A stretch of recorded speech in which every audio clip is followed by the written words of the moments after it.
Today, ceremonies and celebrations took place across the U.S. to mark Veterans Day. It's a day we honor all who put their country before themselves.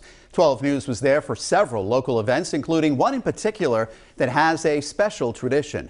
12 News reporter Chelsea Jones joins us now live from the Veterans Home in Bristol to explain. Chelsea?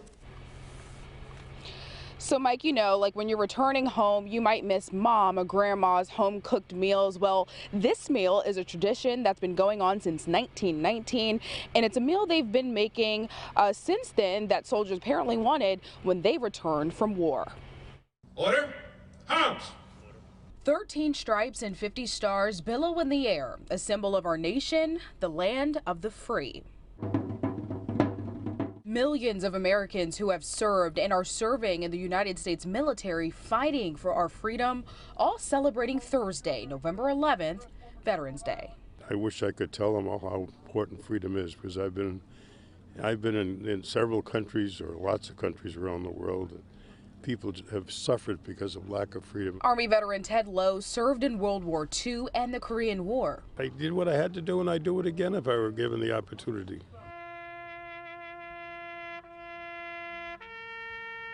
He is one of hundreds here honoring those fallen heroes and the ones still alive to tell the story at the 102nd Infantry Lodge celebration, one that comes with a meal, something Rhode Island soldiers wanted when they returned from war. Clam chowder, hot dogs, potato chips, sweet pickles, and probably the most important ingredient was beer. This ceremony is one of many across Rhode Island, occupied with Governor Dan McKee and other members of the state delegation, like here at the Rhode Island Veterans Home. I just hope that they realize what the veterans went through for them. So retired military Ted and George they're both in their 90s. They both served in the Korean War, and they're just hopeful that we all recognize the real gift that freedom is. We're live in Bristol tonight. I'm Chelsea Jones, 12 News. Today, Rhode Island and the nation honored those who served on the first Veterans Day in 20 years that the U.S. is not at war. We all saw the return of more traditional ceremonies and parades, including here in North Kingstown, after many events had to be scaled back last year. 12 News reporter Chelsea Jones begins our coverage tonight live from the Veterans Home in Bristol. Chelsea?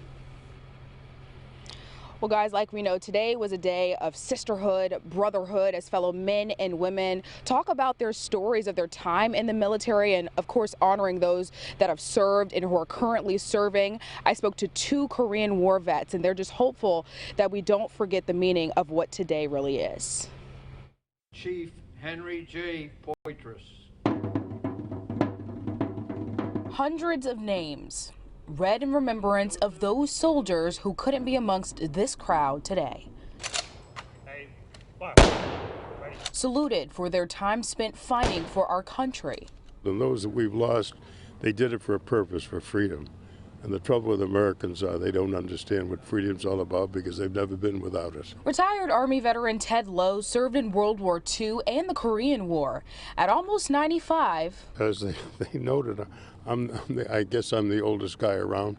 But at the heart of it, he's just one of the guys. We caught up with him at the Infantry Lodge's 102nd Veterans Day celebration, one that's been bringing veterans together for many decades. They'll share the same stories that they've been sharing for years and years and years, and I think that's probably the most that they get out of this day. And those I spoke with say that's true, but a lot of the meaning behind the holiday they believe is lost. You know, unfortunately, what I see the young folks today, they don't even know what Veterans Day is all about.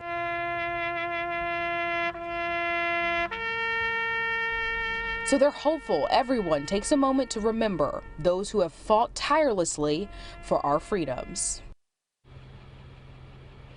And that event had over 160 people in attendance. It came with a traditional meal that they've been doing since 1919. Mike, I think you know what this one is. Hot dogs, chowder, beer, and ice cream. It's apparently the meal that soldiers wanted when they returned home from war. We're live in Bristol tonight. I'm Chelsea Jones, 12 News.